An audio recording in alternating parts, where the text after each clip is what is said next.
भोरच्या नसरापुरात एका 65 वर्षीय थेरड्याकडून 4 वर्षीय चिमुरडीवर अत्याचार आणि खून। इकडे खेडच्या एका 16 वर्षीय अल्पवयीन विकृत मुलाकडून 3 वर्षीय चिमुकल्यावर अत्याचार आणि खून। तरीही आम्ही म्हणायचं महाराष्ट्र सुरक्षित आहे अजून। या दोन्ही घटना घडल्या त्याही महाराष्ट्र दिनी।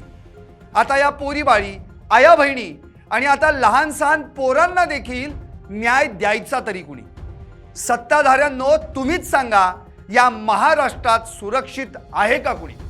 पाहुयात यावरचाच हा स्पेशल रिपोर्ट। एक मुलगी एक मुलगा, दोघांवर अत्याचार आणि खून, आणि मग का म्हणायचं महाराष्ट्र सुरक्षित आहे अजून?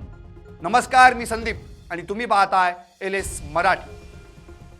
पुणे जिल्ह्यातील भोर तालुक्यातल्या नसरापुरात काल महाराष्ट्र दिनी एका 65 वर्षीय थेरड्यानं जे काही दुष्कृत्य केलंय त्याच्यामुळे अख्खा महाराष्ट्र हादरला।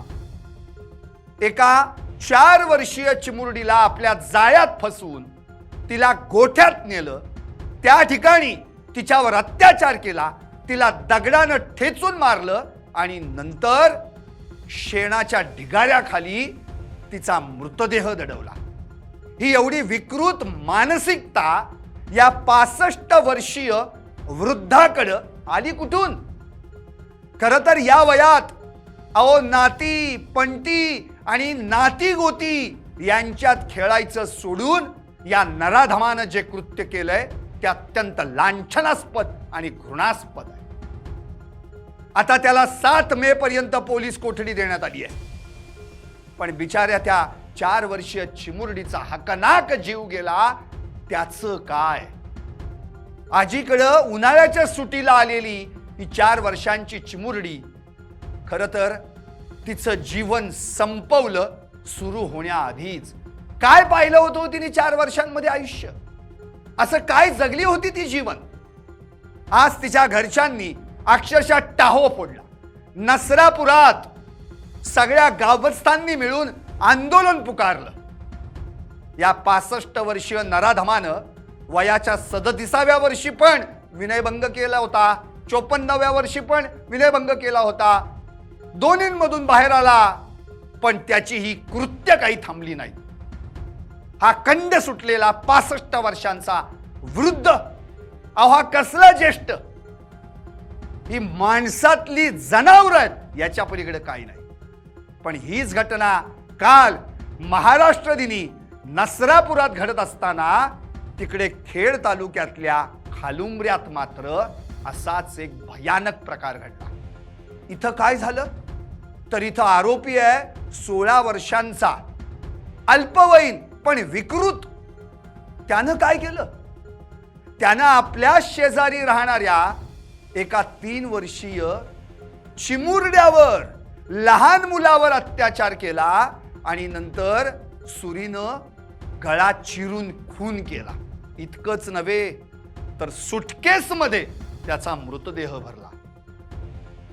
खरं तर खेड तालुक्यातील खालुंबऱ्यात हे जे काही सगळं घडलंय ते अत्यंत घृणास्पद आहे।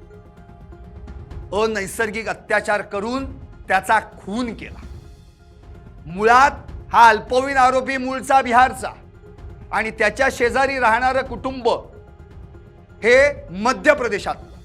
अर्थातच मध्य प्रदेशातील अनेक जण किंवा परप्रांतीय इथल्या MIDC मध्ये कामगार म्हणून कामास आहेत। आता या ठिकाणी त्यांना कुठे ठाऊक होतं की आपल्या शेजारीच एक विकृत नराधम राहतो। काय झालं होतं काल? ही पण घटना घडली महाराष्ट्र दिनीच। आपल्या एका चिमुकल्या मैत्रिणीला बोलवण्यासाठी ते 3 वर्षाचा तो चिमुरडा शेजारी काय गेला, नंतर तो परत आलाच नाही।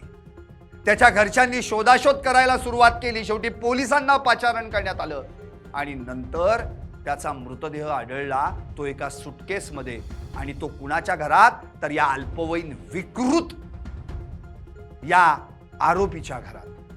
त्यानं त्याच्यावर अनैसर्गिक अत्याचार केला आणि त्यानंतर धारदार शस्त्रानं वार करून त्याचा गळा चिरला, खून केला।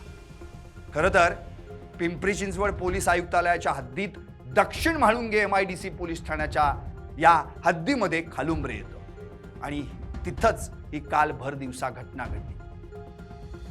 मुळात आपल्या सर्वांनाच ठाऊक आहे की या परिसरामध्ये इथं देखील परप्रांतीय लोक MIDC मुळे काम करण्यासाठी आलेली आहेत. तिथं त्यांची मोठी संख्या आहे. अर्थातच त्यामुळे गुन्ह्यांमध्ये देखील प्रमाणात वाढ झालेली आहे आणि कालच्या घटनेने यावर शिक्कामोर्तब केलंय. मुळातच यामुळं जसे नसरापुरामध्ये ग्रामस्थ आक्रमक झाले तसंच खालुंबऱ्यात देखील त्या ठिकाणी देखील ग्रामस्थांनी आंदोलन केलं, ते देखील आक्रमक झाले. आता दोन्ही ठिकाणी घडलेल्या घटना बघा. एक 65 वर्षीय थेरडा जो 4 वर्षीय चिमुरडीवर अत्याचार करून तिचा खून करतो, तर इकडे खेड तालुक्यातल्या खालुंबऱ्यात एक 16 वर्षीय विकृत अल्पवयीन आरोपी 3 वर्षाच्या चिमुरड्यावर अनैसर्गिक अत्याचार करून त्याचा खून करतो. दोन्ही ठिकाणच्या घटना अत्यंत घृणास्पद, लांछनास्पद आणि या घटना घडल्यात याचाच अर्थ महाराष्ट्र सुरक्षित आहे हे आम्ही म्हणायचं तरी कसं? याआधी काही कमी घटना घडतायत? अहो रोज कुठे ना कुठेतरी, आणि इतकी ही वासनांद नराधम बोकाळलेत ना, ते वयही बघत नाहीत. मग ती चिमुकली असो किंवा चिमुकला असो, ती एखादी तरुण स्त्री असो, तरुणी असो किंवा मग एखादी वृद्धा असो, या सगळ्या वासनांद नराधमांनी अक्षरशः उच्छाद मांडलाय. आता या दोन्ही घटनांमधील आरोपींना पोलिसांनी ताब्यात घेतलंय. एक आहे अल्पवयीन आणि एक आहे वृद्ध 65 वर्षांचा थेरडा. त्याला 7 मे पर्यंत पोलीस कोठडी देण्यात आली आहे आणि इकडं याला ताब्यात घेण्यात आलंय कारण की तो अल्पवयीन आहे. पण या सगळ्या घटनेमुळं याच खालुंबऱ्यामध्ये 25 डिसेंबर 2024 मध्ये जी घटना घडली होती तिच्या आठवणी ताज्या झाल्या. आठवत असेल आपल्याला, नाताळच्या दिवशी अजय दास या पश्चिम बंगालच्या 54 वर्षीय आचार्यानं 8 आणि 9 या 2 वर्षांच्या, या दोन्ही वर्षांच्या 2 बहिणींपैकी एका लहान बहिणीवर लैंगिक अत्याचार केला होता. ते कृत्य करताना तिच्या बहिणीनं पाहिलं म्हणून या नराधमानं त्या दोघींना पाण्याच्या ड्रम मध्ये बुडवून ठार मारलं होतं. या घटनेनं केवळ खेड तालुकाच नव्हे, उत्तर पुणे जिल्ह्यात खळबळ माजली होती. संतप्त महिलांनी राजगुरुनगरमध्ये निषेध मोर्चा काढला होता. सध्या हाच खटला फास्ट ट्रॅक कोर्टात सुरू आहे. घटना घडली 2024 ला, 2026 चालू आहे. अजूनही फास्ट ट्रॅक कोर्टात खटला सुरूच आहे. आता देखील या नसरापुरात जो थेरडा पकडलाय त्याच्यात देखील फास्ट ट्रॅक कोर्टात खटला भरण्याची या ठिकाणी पोलिसांनी भूमिका मांडली आहे. तिकडे तो अल्पवयीन आहे, तो बाल निरीक्षण सुधारगृहात जाणार. अरे इथे ज्यांचा बळी गेलाय त्यांना न्याय कधी मिळणार? या आरोपींनाच पोलीस कोठडीत ठेवायचं, त्यांना फुकटचं खायला घालायचं, पोसायचं आणि त्यानंतर खटला चालेपर्यंत यांना त्या ठिकाणी जगवत ठेवायचं. अरे या असल्या नालायक नरधमांमुळं महाराष्ट्रात सुरक्षित कोण आहे? कुठल्या वयातली स्त्री, पोरीबाळी, आया बहिणी सुरक्षित आहेत? आता तर लहान लहान मुलांना देखील हे टार्गेट करतायत. त्यामुळं महाराष्ट्रात हे चाललंय तरी काय? या सगळ्या घटनांवरून आता तरी सत्ताधाऱ्यांनी बोध घ्यायला हवा. कोणत्याही परिस्थितीत या घटना भविष्यात घडणार नाहीत याचा बंदोबस्त करायला हवा. एक मुलगी, एक मुलगा, दोघांवर अत्याचार आणि खून, आणि तरीही आम्ही म्हणायचं महाराष्ट्र सुरक्षित आहे अजून. तुम्हाला काय वाटतं? व्हा व्यक्त आणि पाहत रहा LS मराठी.